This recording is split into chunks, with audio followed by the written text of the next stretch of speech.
सभी विद्यार्थियों को नमस्कार। मैं उमेश माथुर क्लासेज ऑनलाइन पर आपका स्वागत करता हूं। आप पढ़ रहे हैं प्रोबेबिलिटी प्रायिकता।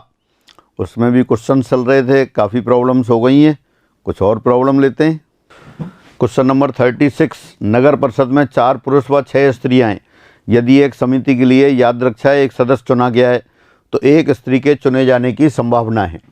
दोबारा से, there are 4 men and 6 women in municipal council. One person selected at random for a committee. The probability that selected person is a woman. बेहद आसान क्वेश्चन, एग्जाम में आप देख सकते हैं आसान क्वेश्चन काफ़ी आते हैं, टिपिकल कम आते हैं। कुल 4 पुरुष और 6 स्त्रियाँ हैं। कमेटी के लिए एक मेंबर चुनना है तो चुना हुआ मेंबर स्त्री होने की प्रायिकता, चुना सदस्य स्त्री होने की प्रायिकता, चुना सदस्य स्त्री होने की प्रायिकता। तो कुल देखते हैं, कुल कितने मेंबर हैं? 4 पुरुष और 6 स्त्रियां हैं, 10 मेंबर हैं। 10 में से स्त्री कितनी हैं? 6। तो 6 में से एक स्त्री लेने के तरीके 6C1 और 10 में से एक लेने के तरीके 10C1। तो 6/10 यानी 3/5 हो गई। तो 3/5 थर्ड आंसर आ गया आपका। आप देख सकते हैं बहुत आसान क्वेश्चंस आते हैं, कभी कभी टिपिकल आते हैं और टिपिकल भी आते हैं, तब भी उन्हीं कॉन्सेप्ट पे आते हैं जो कॉन्सेप्ट आप पढ़ चुके हैं। क्वेश्चन नंबर 37, एक स्कूल की कक्षा 11th के 40% विद्यार्थी गणित तथा 30% विद्यार्थी जीव विज्ञान पढ़ते हैं। मैथ्स पढ़ने वाले विद्यार्थी कितने हैं? मैथ्स पढ़ने वाले विद्यार्थी 40% तथा 30% विद्यार्थी जीव विज्ञान पढ़ते हैं। बायो पढ़ने वाले विद्यार्थी 30%। उसी कक्षा के 10% विद्यार्थी गणित और जीव विज्ञान दोनों पढ़ते हैं। बायो और मैथ्स दोनों पढ़ने वाले ये विद्यार्थी कितने हैं? 10% हैं। ये इन्फॉर्मेशन दे रखी है। यदि कक्षा का एक विद्यार्थी याद रक्षा चुना जाता है तो प्रायिकता की वह गणित या जीव विज्ञान पढ़ता हो। अगेन बेहद आसान question. In a school, 40% student of class 11th read mathematics, 30% students read biology and 10% student reads mathematics and biology both. If one student of the class is selected at random, then probability that this student read mathematics or biology is. तो आपको कौन सी निकालनी है probability? जो maths union bio यानी कि maths या bio कुछ भी पढ़ता हो तो वो क्या हो जाएगा? Probability of maths plus probability of bio plus नहीं माइनस, फॉर्मूला लगा दिया है direct, probability of maths and bio both. तो मैथ्स पढ़ने वाले कितने थे आपके पास? अभी आपने लिखा है 40% है तो प्रायिकता कितनी हो गई उसकी? 40/100। बायो पढ़ने वाले 30% हैं, प्रायिकता हो गई 30/100। मैथ्स और बायो दोनों पढ़ने वाले 10% हैं तो प्रायिकता हो गई 10/100। कितना आ गया? 40 30 70 माइनस 10 60, 60/100। और 60/100 का मतलब है आप इसको लिख सकते हैं 0.6। फोर्थ आंसर आ गया। देख सकते हैं बेहद आसान क्वेश्चन, दोबारा पढ़ लेते हैं। एक स्कूल की कक्षा 11th में 40% विद्यार्थी गणित पढ़ते हैं, 30% विद्यार्थी बायो पढ़ते हैं और 10% दोनों पढ़ते हैं। तो फिर पूछा गया है कि कोई भी एक स्टूडेंट सेलेक्ट किया, जो स्टूडेंट सेलेक्ट किया वो मैथ्स या बायो पढ़ता हो, उसकी क्या प्रायिकता है? तो प्रोबेबिलिटी ऑफ ए या बी बहुत अच्छी तरह से आप जानते हैं, PA + PB minus probability of A and B both. तो वही फॉर्मूला लगाया आपने। मैथ्स या बायो पढ़ने वाले विद्यार्थी की प्रायिकता, मतलब प्रायिकता कि चुना गया विद्यार्थी मैथ्स या बायो पढ़ता हो। तो पहले मैथ्स की प्रायिकता, फिर बायो पढ़ने वाले की प्रायिकता, माइनस मैथ्स और बायो दोनों पढ़ते हों उसकी प्रायिकता। वो आपने सारा फॉर्मूले में अप्लाई कर दिया और आंसर आ गया आपके पास 0.6। Next question. n व्यक्ति एक गोल मेज के चारों तरफ बैठे हैं। 2 विशिष्ट व्यक्तियों के एक साथ बैठने के विपक्ष में क्या संयोगानुपात होंगे? Again, n persons are sitting around a circular table. Odds against the 2 specific person sit together are. 2 specific person है, वो एक साथ बैठे हैं, उसके विपक्ष में संयोगानुपात पूछा है आपसे। तो पहले तो अपन देखते हैं n व्यक्तियों को गोल मेज पर यानी कि गोल मेज के चारों ओर, गोल मेज के चारों ओर बैठाने के तरीके कितने हो गए? फैक्टोरियल n-1, ये हो गए फैक्टोरियल n-1। ये आप जानते हैं n वस्तुओं को या व्यक्तियों को एक सर्कुलर अरेंजमेंट, सर्कुलर एरिया में अरेंज करना हो तो n-1 फैक्टोरियल होता है। लेकिन वो कह रहे हैं दो विशेष व्यक्ति साथ साथ बैठते हैं। सपोज दो विशेष व्यक्ति A और B हैं, तो A और B की कुर्सी को आपने बांध दिया तो ये तो 1 की तरह ट्रीट होगा, प्लस n-2 और, तो टोटल कितने हो गए? n-1। अब इन n-1 को सर्किल के चारों ओर अरेंज करना है, वो कितने तरीके से होगा? n-1 फैक्टोरियल यानी कि n-2 फैक्टोरियल। लेकिन A और B को आपस में भी तो इंटरचेंज कर सकते हैं, तो इससे ही लिख देते हैं फिर। और दो विशेष व्यक्तियों नाम चाहें तो लिख देते हैं उनके, A और B को साथ बिठाते हुए सभी n को वृत्त के चारों ओर व्यवस्थित करने के तरीके, ये फिर आप लिख सकते हैं चारों ओर व्यवस्थित करने के तरीके, बिठाने के तरीके। जैसा भी डिस्कस किया, उन दो को अपन एक की तरह ट्रीट कर रहे हैं, तो एक तो वो और n-2 n-1 हो गए। n-1 को बैठाएंगे तो n-2 फैक्टोरियल, और दो वो हैं ए बी भी बैठ सकते हैं, बी ए भी बैठ सकते हैं, तो इंटू 2 फैक्टोरियल। तो ये तो उनके साथ साथ बैठने के तरीके हो गए। अब दोनों के साथ साथ ना बैठने के तरीके, अब दोनों विशेष व्यक्तियों के साथ साथ ना बैठने के तरीके, ये क्या होगा? जो कुल तरीके हैं उनमें से साथ साथ बैठने के तरीके घटा दो। साथ साथ ना बैठने के तरीके लिखने हैं आपको, तो क्या करेंगे? कुल तरीके तो कितने थे अपने पास? n-1 फैक्टोरियल, और दोनों के साथ साथ बैठने के तरीके कितने? n-2 factorial into 2 factorial, n-2 factorial into 2 factorial. Common लिया है इसमें से, n-2 फैक्टोरियल कॉमन आ गया, पहले टर्म से आ गया n-1 और ये -2, तो कितना हो गया फिर? ये हो गया n-2 फैक्टोरियल इंटू n-3। दो व्यक्तियों के साथ साथ बैठने के तरीके तो ये रहे, और उनके साथ साथ ना बैठने के तरीके ये रहे। आपको क्या निकालना था? n व्यक्तियों को एक गोल मेज के चारों ओर बैठाया गया है, तब दो विशेष व्यक्ति साथ साथ बैठने के विपक्ष में संयोगानुपात, देखें दो विशेष व्यक्तियों के एक साथ बैठने के विपक्ष में संयोगानुपात क्या होंगे? तो विपक्ष में संयोगानुपात क्या होंगे वो लिख देते हैं अपन। दो विशेष व्यक्तियों, नाम लिख दिया है आपने पहले, तो वो मैं लिख देता हूं, A और B के साथ बैठने के विपक्ष में संयोगानुपात क्या आएगा? पहले तो लिखेंगे उनके साथ साथ ना बैठने के तरीके, तो ना बैठने के तरीके क्या लिखे थे आपने? n-2 फैक्टोरियल इंटू n-3 इस 2। साथ साथ बैठने के तरीके दोबारा देख लेते हैं, वहाँ साथ साथ बैठने के तरीके थे आपके पास n-2 फैक्टोरियल इंटू 2 फैक्टोरियल, और साथ साथ ना बैठने के तरीके n-2 फैक्टोरियल इंटू n-3। तो अब ये उसमें संयोगानुपात लिख रहे थे विपक्ष में, तो पहले ना बैठने के तरीके और फिर इसमें साथ साथ बैठने के तरीके।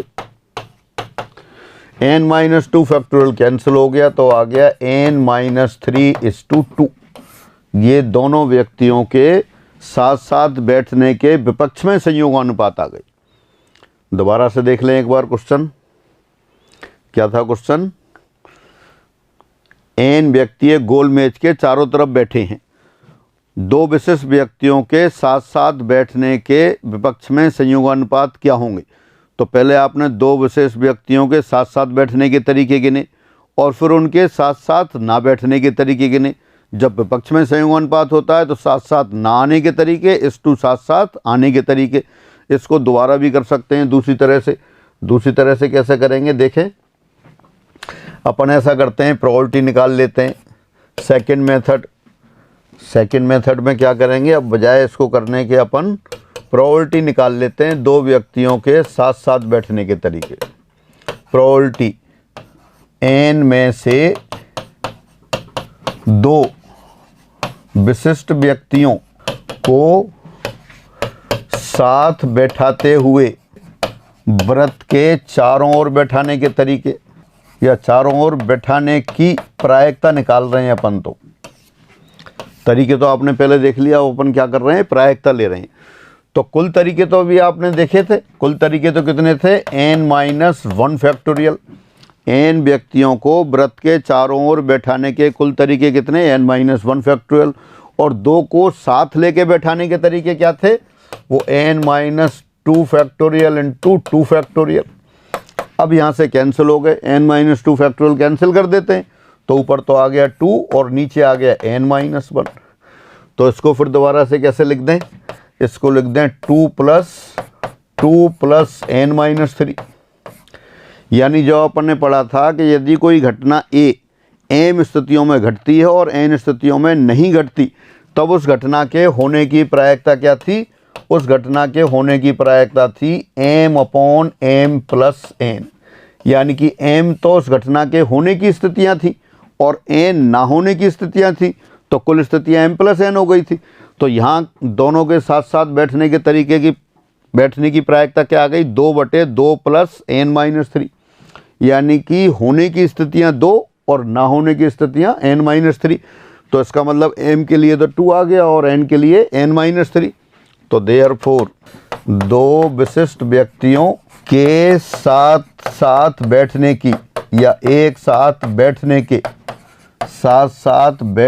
के विपक्ष में संयोगानुपात क्या आएंगे, ना बैठने की स्थितियां और इस टू बैठने की स्थितियां।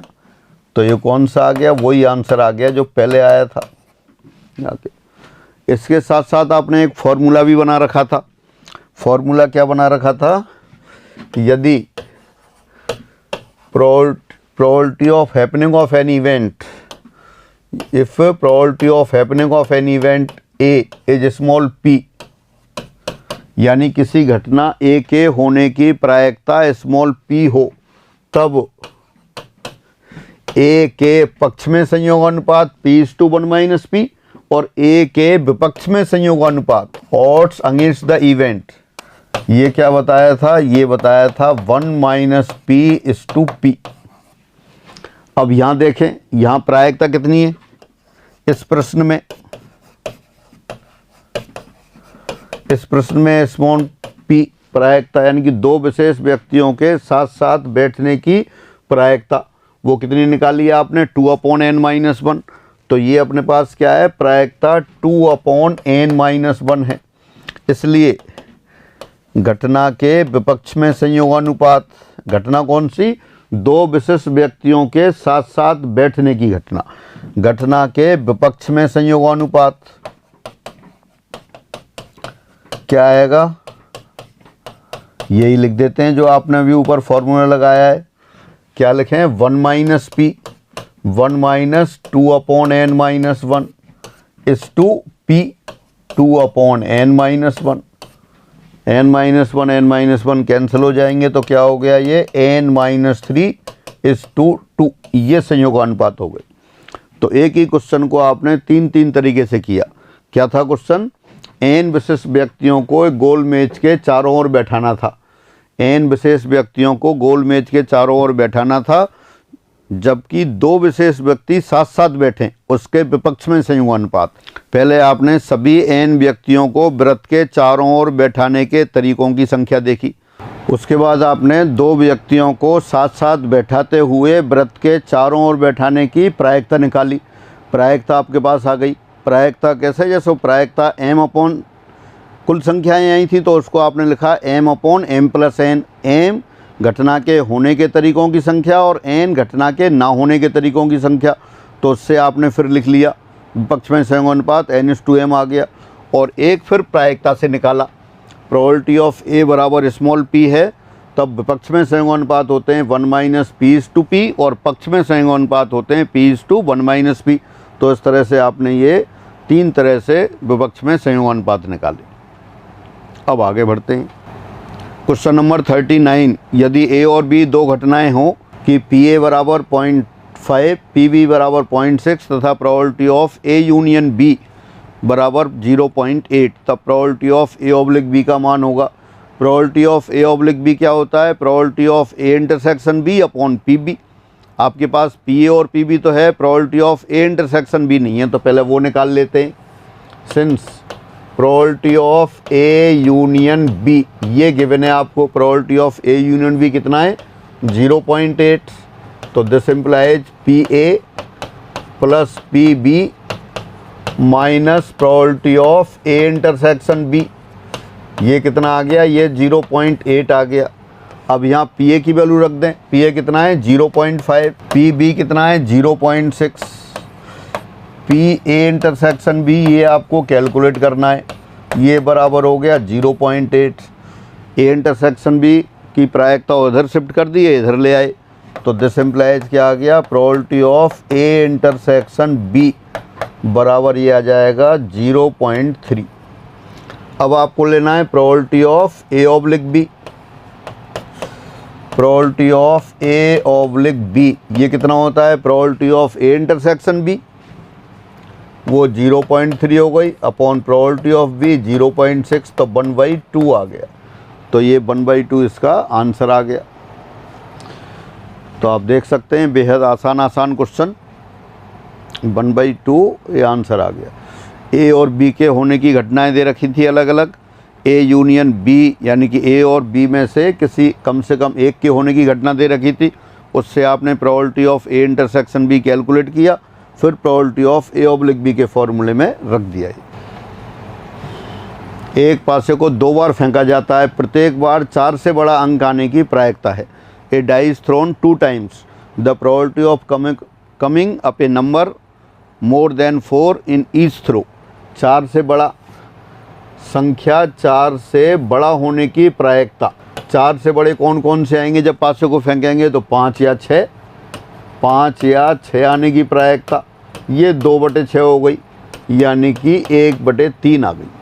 अब एक पासे को एक बार फेंकें और संख्या 4 से बड़ी आए तो 1/3 प्रायिकता, लेकिन वो कह रहा है कि 2 बार फेंका गया है, प्रत्येक बार 4 से बड़ा अंक आने की प्रायिकता दोनों बार संख्या 4 से बड़ी 4 होने की, दोनों बार संख्या कैसी हो? 4 से बड़ी हो, उसकी प्रायिकता। तो बस इंडिपेंडेंट केस है, पहली बार भी संख्या 4 से बड़ी और दूसरी बार भी संख्या 4 से बड़ी, दोनों का गुणा कर देते हैं तो प्रायिकता आ गई। तो कितना हो गया? 1/3 इंटू 1/3 1/9 आंसर आ गया। कौन सा आ गया ऑप्शन? पहला ऑप्शन आ गया आपका। दोबारा से देखें, एक पासे को फेंका, 2 बार फेंका है, प्रत्येक बार 4 से बड़ा अंक आने की प्रायिकता पूछी थी, तो 4 से बड़ा अंक आने की प्रायिकता, 4 से बड़े अंक कौन कौन से हो सकते हैं? 5 और 6। तो 5 या 6 आने की प्रायिकता कितनी हो गई? 2/6। कुल स्थितियां तो 6 होती हैं और 5 या 6 के गिरने की स्थितियां 2/6 यानी कि 1/3 आ गई। तो अब वो पूछा है कि प्रत्येक बार, दोनों बार संख्या 4 से बड़े होने की, पहली बार भी 4 से बड़ा होने की, दूसरी बार भी 4 से बड़ा होने की, इंडिपेंडेंट केस है, तो 1/3 इंटू 1/3 1/9 आ गया। कई बार ऐसा लगता है सरल क्वेश्चन कराते हैं, तो सरल क्वेश्चन इसलिए कराते हैं कि आपको पता रहे कि एग्ज़ाम में यही आते हैं, सारे एग्ज़ाम वाले क्वेश्चन चल रहे हैं, टिपिकल भी आते हैं, वो कई बार स्थिति ऐसी आती है पेपर अटपट आता है तब आ जाते हैं, बाकी अधिकतर सरल क्वेश्चन आते हैं। यदि probability of A intersection B 1/2, probability of A bar intersection B bar 1/2, 2pa बराबर pb बराबर स्मॉल p हो तो स्मॉल p बराबर है, again if probability of A intersection b equal to 1/2, probability of A bar intersection B bar equal to again 1/2 and 2 times PA equal to PB equal to small p, then small p equal to what, small p की value पूछी है कितना है। तो देखें क्या दे रखा है आपको, probability of A bar intersection B bar ये बराबर दे रखा है 1/2। A bar intersection B bar किसी का भी ना होना, इसका मतलब है 1 माइनस कम से कम एक घटना का होना, ये आपके 1/2 हो गई। Probability of A union B कम से कम एक घटना का होना, और इसको आप लिख सकते हैं 1 माइनस ए के होने की प्रायिकता प्लस बी के होने की प्रायिकता माइनस ए इंटरसेक्शन बी के होने की प्रायिकता बराबर 1/2। सबकी वैल्यू रख देते हैं फिर। 1 माइनस पी ए यहाँ से दे रखा है आपको, देखो 2 टाइम्स पी ए बराबर स्मॉल पी, तो पी ए बराबर कितना आ गया, स्मॉल p/2। पी बी बराबर स्मॉल पी, वो स्मॉल पी लिख दिया। Probability of A intersection B 1/2 है, वो 1/2 लिख दिया। This equal to 1/2। तो 1 माइनस माइनस प्लस 1/2, 3/2 माइनस 1/2 1 हो गया, और ये इधर आ गया आपका 3p/2। तो फाइनली हो गया p बराबर 2/3। ये आंसर आ गया। कौन सा आंसर आ गया, 4th आंसर आ गया। दोबारा से देख सकते हैं, ए इंटरसेक्शन बी यानी कि ए और बी के साथ साथ होने की प्रायिकता दे रखी थी। Probability of A bar B bar, A bar intersection B bar किसी के ना होने की प्रायिकता दे रखी थी। ए के होने की प्रायिकता स्मॉल p/2, बी के होने की प्रायिकता स्मॉल p, तब स्मॉल p पूछा था। तो आप ये लेके चले probability of A bar intersection B bar, इसका मतलब है किसी के ना होने की प्रायिकता ये होती है 1 माइनस कम से कम एक के होने की प्रायिकता। उसका फॉर्मूला अप्लाई किया, पी ए और पी बी की वैल्यू रख दी, कैलकुलेशन करके स्मॉल p बराबर 2/3 आ गया। क्वेश्चन नंबर 42, एक थैले में 1 से 30 नंबर तक की गेंदें हैं, इनमें से एक गेंद निकाली जाती है। इस गेंद का नंबर 5 या 7 का गुणक होने की प्रायिकता, पहले भी कर चुके हैं क्वेश्चन ये, लेकिन एग्जाम में आया हुआ है इसलिए पर्पजली दोबारा लिखा है। Again A bag containing 30 balls numbered from 1 to 30. One ball is drawn at random from these balls. The probability that its number is a multiple of 5 or 7. तो probability 5 और 7, 5 या 7 का गुणज होने की प्रायिकता, 5 का गुणज होने की प्रायिकता प्लस 7 का गुणज होने की प्रायिकता माइनस 5 व 7 दोनों का गुणज होने की प्रायिकता। लेकिन 5 और 7 का गुणज, 5 और 7 का एलसीएम तो 35 है, तो 35 तो टिकट ही नहीं है इसमें, तो ये जो लिखा है ये वाला तो 0 आ जाएगा। इसको नहीं भी लिखते तब भी चल जाता, पर अपन ने यहाँ पर लिख दिया है। अब 5 के गुणज कितने होंगे, 30 टिकटों में से एक टिकट निकाला तो एक टिकट निकालने के तरीके 30, और 5 के गुणज कितने, 5 का भाग दे दिया तो 6/30 हो गई। 7 के गुणज कितने, 7 से भाग दे दिया 30 में, 4 बार जा रहा है, 4/30 हो गई, माइनस 0 हो गया। तो बस ये कितना आ गया अपने पास, ये आ गया 10/30 यानी कि 1/3, 3rd आंसर आ गया। तो बेहद आसान क्वेश्चन, पहले भी आप इसे कर चुके हैं। क्वेश्चन नंबर 43, 2 पासों को एक साथ उछाला जाता है, ना तो दोनों समान अंक प्रदर्शित करें, ना ही दोनों पर आए अंकों का योग 9 हो की प्रायिकता है। 2 dice are thrown together, the probability that neither they show equal digits nor the sum of their digits is 9 will be। ना तो समान अंक आए, तो पहले अपन लिख लेते हैं प्रायिकता 2 पासों पर समान अंक आने की, 2 पासों को उछालने पर समान अंक आने की। बहुत बार कर चुके हैं, पासे वाले काफ़ी क्वेश्चन कर चुके हैं आप। कुल स्थितियाँ होती हैं 36 और समान अंक आने की स्थितियाँ होती हैं 6, तो 1/6 आ गया। समान अंक कौन कौन से आएंगे, 1 1 2 2 3 3 4 4 5 5 6 6 6 तरह से आएंगे। तो समान अंक आने की स्थितियाँ 6 और 2 पासों को फेंकने की स्थितियाँ 36, तो 6/36 1/6 हो गया। और दोनों पासों पर योग 9 आए, 9 आने की स्थितियाँ कितनी होती हैं, 9 की 4 होंगी। कौन कौन सी, 3 6 4 5 5 4 और आपका ये 6 3 तो इनको लिख देते हैं फिर। और प्रायिकता पासों पर योग 9 आने की, तो 9 आने की स्थितियाँ कितनी बन रही हैं आपने देखा 4, तो ये कितना हो गया अपने पास, ये 4/36 यानी कि 1/9 आ गया। अब कह रहा है दोनों पासों को, अब इनमें कोई समान वाला केस तो कोई था नहीं, तो दोबारा से पढ़ते हैं क्वेश्चन। 2 पासों को एक साथ उछाला गया है, उन पर ना तो समान अंक आए ना योग 5 आए, वो 9 आए, तो उसकी प्रायिकता, तो ये लिख देते हैं। देयरफॉर प्रायिकता 2 पासों पर ना तो समान अंक आए ना उनका योग 9 होने की, तो इसको एक्स कर देते हैं। 1 माइनस समान अंक आने की प्रायिकता प्लस योग 9 होने की प्रायिकता, इन दोनों केस घटा देते हैं। वो आपने कैलकुलेट कर लिया पहले। समान अंक आने की 1/6 और योग 9 आने की 4/36 यानी कि 1/9 आ गया था। घटा दिया, कितना हो गया ये 1 माइनस 9 6 15 अच्छा इस तरह से कर लेते हैं, 18 एलसीएम आ गया। 3 + 2/18 तो ये आ गया 13/18। ये आंसर आ गया आपका। कौन सा आंसर आ गया? दूसरा आंसर आ गया। दोबारा से देख लें आप। 2 पासों को उछालने पर ना तो कौन सा है समान अंक आए और ना ही उनका योग 9 आए, तो 1 माइनस दोनों पासों पर समान अंक आए आने की प्रायिकता या दोनों को योग 9 होने की प्रायिकता। समान अंक आने की प्रायिकता 1/6 थी, वो लगा दी, और योग 9 आने की प्रायिकता 1/9 थी, तो 1 माइनस दोनों को योग करके जोड़ दिया, 13/18 आ गया। तो ये आपका क्वेश्चन हुआ। फिर आगे बढ़ते हैं। एक अधिवर्ष में 53 रविवार होने की प्रायिकता, रविवार या सोमवार आने की प्रायिकता। In a leap year the probability of having 53 Sundays और 53 मंडेज इज, तो ये तो आप पहले भी कर चुके हैं। कौन सा आंसर आएगा? 3/7 आता है।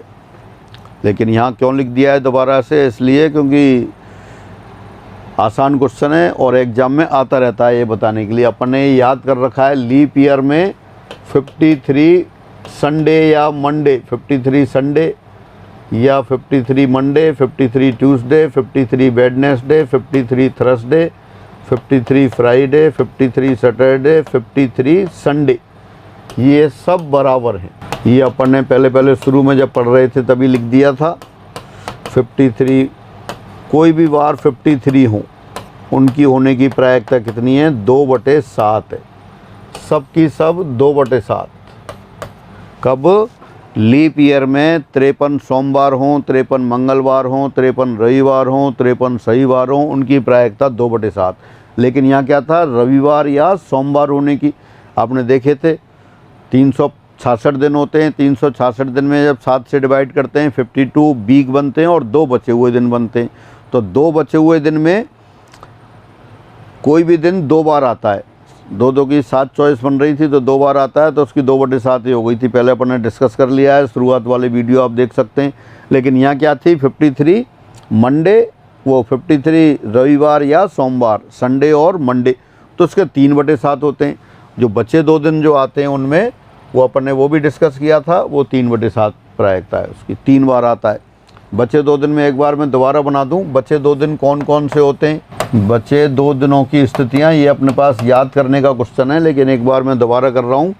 ये आपके पास Sunday Monday, Monday Tuesday, Tuesday Wednesday, Wednesday Thursday, Thursday Friday, Friday Saturday, और साथ साथ फिर सैटरडे और संडे।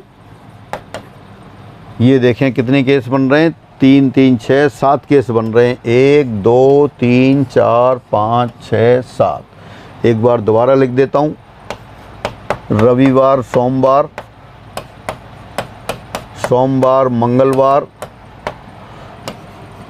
मंगलवार बुधवार, बुधवार बृहस्पतिवार, बृहस्पतिवार शुक्रवार, शुक्रवार शनिवार, और शनिवार रविवार 1 2 3 4 5 6 7 टोटल केस तो 7 हैं।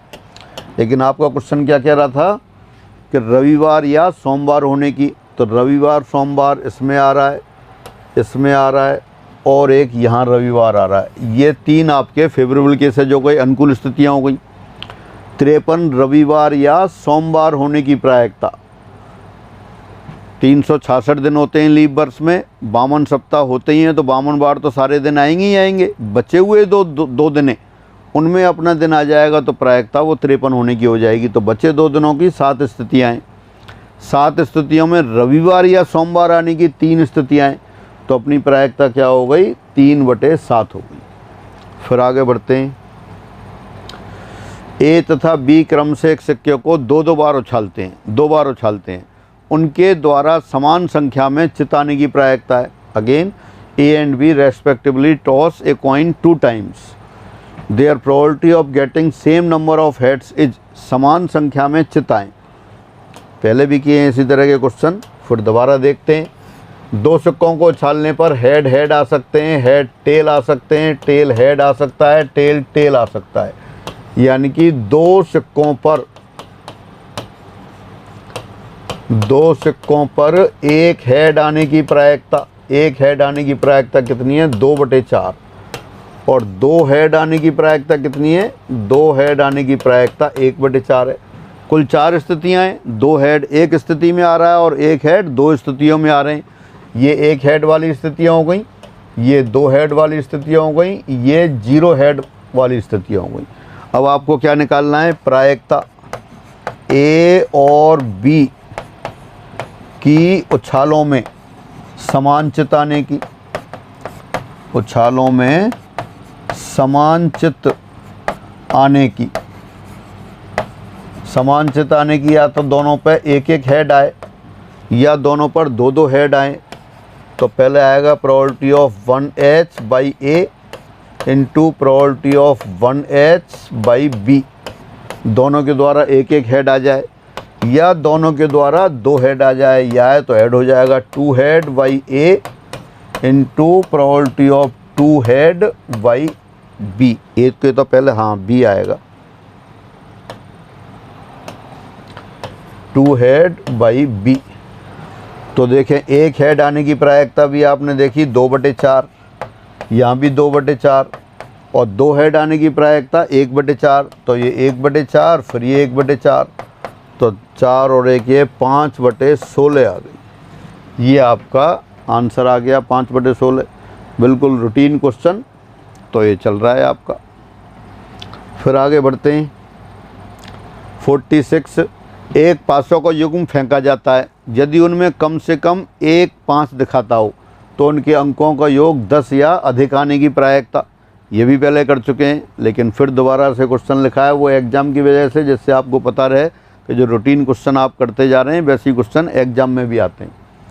A pair of dice is thrown if at least one of them show 5 then probability that the sum of their digits will be 10 और मोर।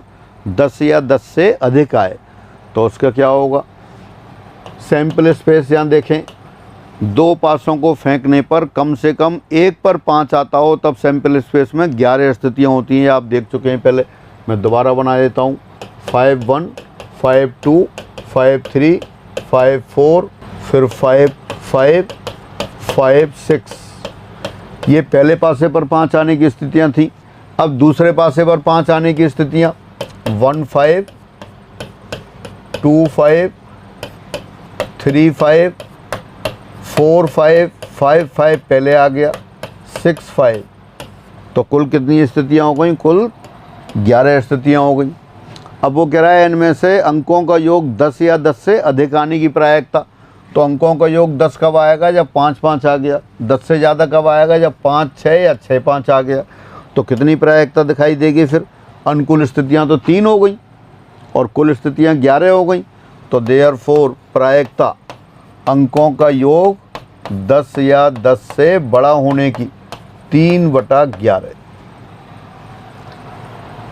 ये क्वेश्चन आप पहले भी कर चुके थे, फिर एग्जाम में आया हुआ क्वेश्चन है इसलिए एक बार दोबारा हो गया।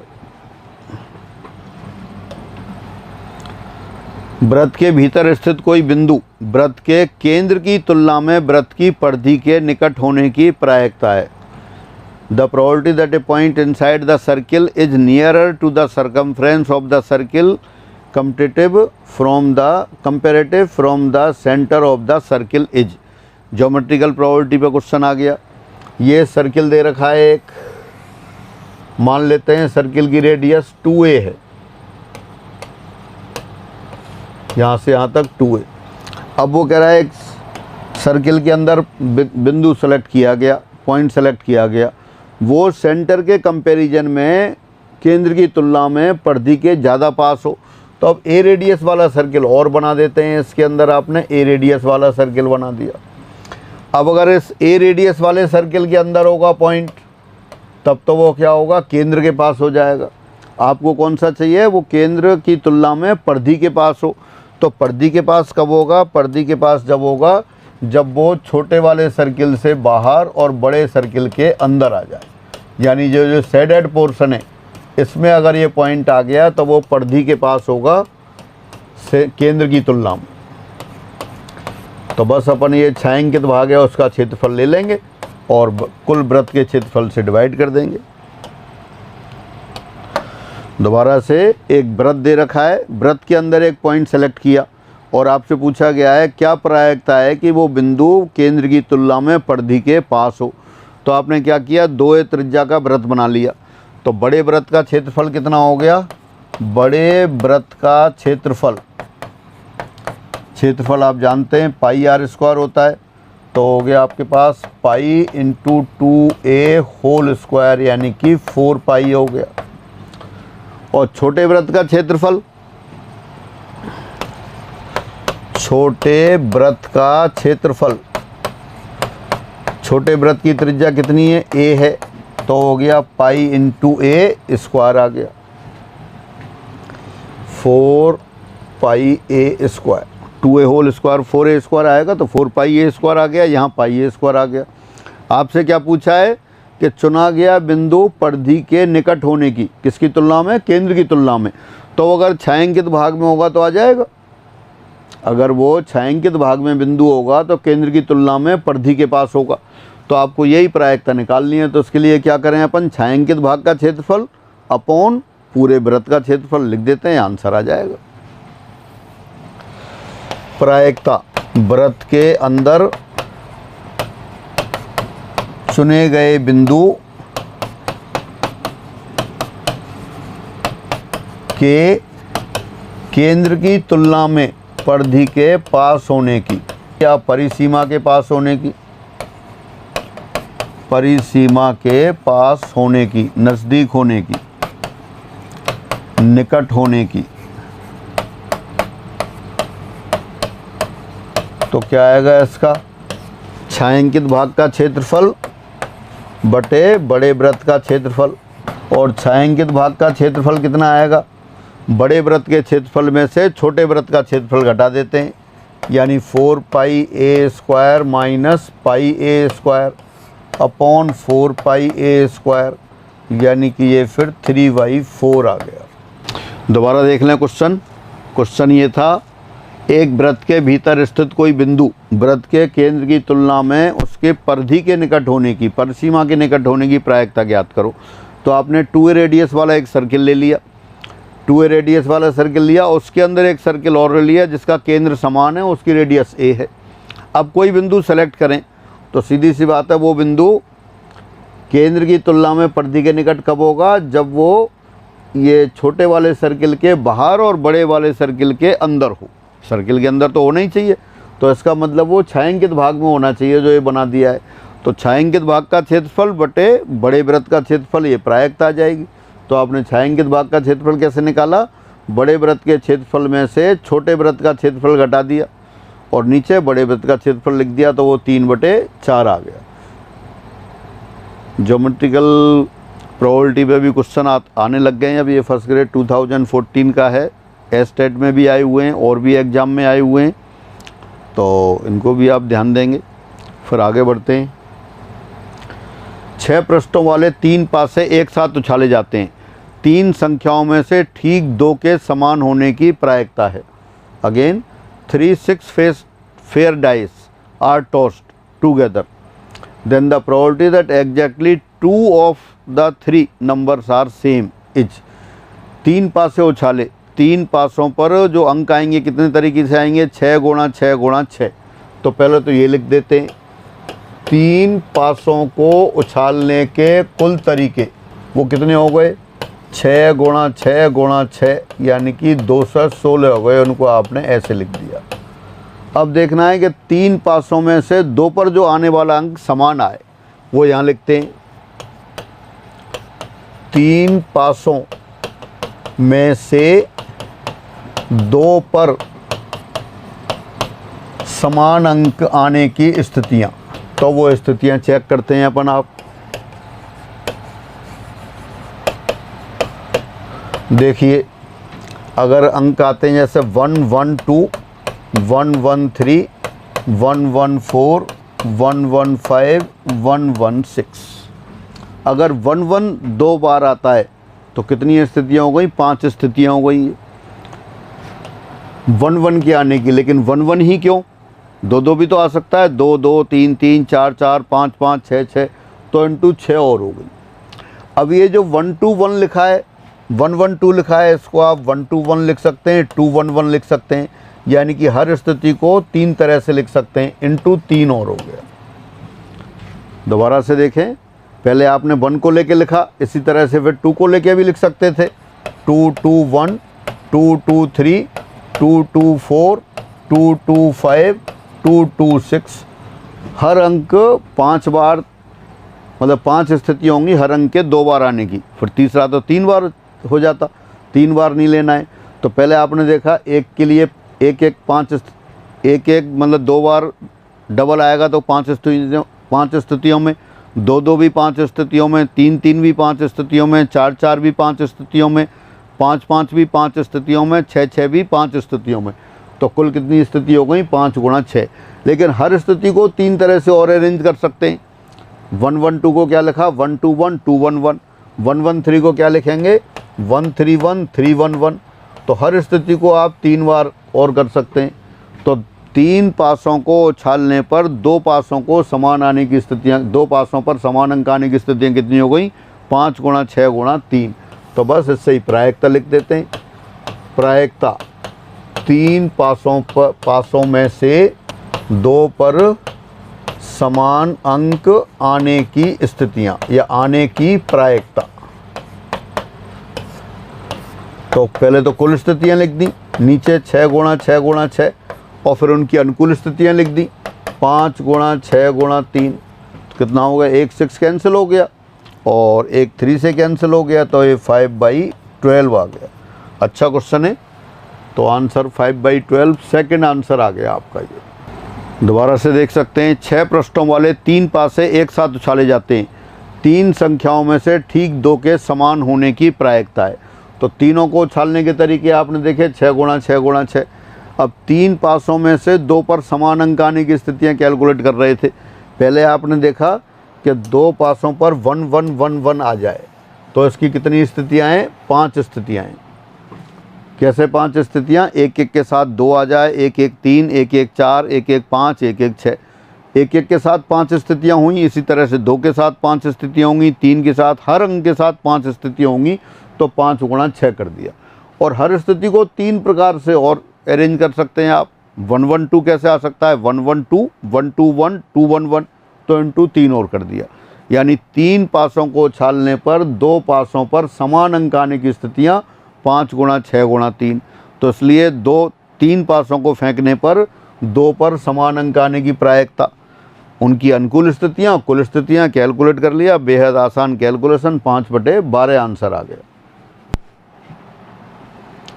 क्वेश्चन नंबर 49, एक पासे को लुढ़काने पर पृष्ठ के आने की प्रायिकता के समानुपाती है। पृष्ठ के आने की, के का मान क्या है, 1 2 3 4 5 6, यानी कि 1 आने की प्रायिकता 1 के समानुपाती, 2 आने की प्रायिकता 2 के समानुपाती, 3 आने की प्रायिकता 3 के समानुपाती, 4 आने की प्रायिकता 4 के समानुपाती, 5 आने की प्रायिकता 5 के समानुपाती और 6 आने की प्रायिकता 6 के समानुपाती है। तब आपसे पूछा है प्रायिकता अचरांक क्या है। Again a die is rolled so that the probability of face k is proportional to k, where k equal to 1 2 3 4 5 6. what is the probability constant? क्या दिया है आपको, जो दे रखा है वो लिख देते हैं पहले। दिया है probability of k proportional to k, या आप इसको लिख सकते हैं probability of k equal to lambda times k। यहाँ लैम्डा क्या है, लैम्डा प्रोपोर्शनल कांस्टेंट है, प्रायिकता अचरांक है, प्रोबेबिलिटी कांस्टेंट हो गया।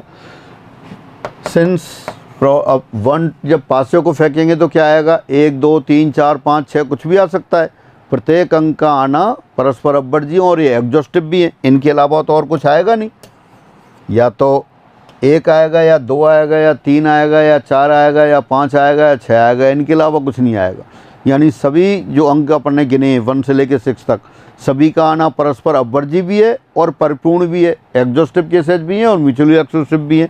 तो बस यही लिख देते हैं, since probability of 1 plus probability of 2 plus probability of 3 plus probability of 4 plus probability of 5 plus probability of 6 this equal to 1। सभी की प्रायिकताओं का योग 1 के बराबर हो गया।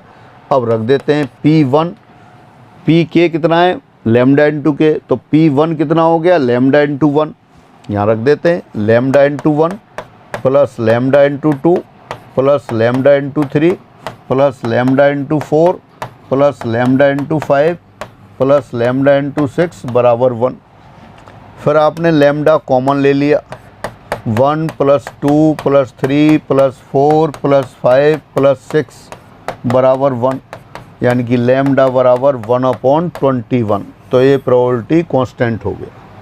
कौन सा आंसर आ गया, थर्ड आंसर आ गया। तो के आने की प्रायिकता के प्रोपोर्शनल थी, इसलिए सभी प्रायिकताओं को योग इसी कॉन्सेप्ट पे लिख दिया आपने 1 के बराबर, क्योंकि सभी प्रायिकताओं सभी घटनाओं का होना परस्पर अपवर्जी भी है और वो एग्जॉस्टिव भी है। तो ये आगे फिर आगे बढ़ते हैं।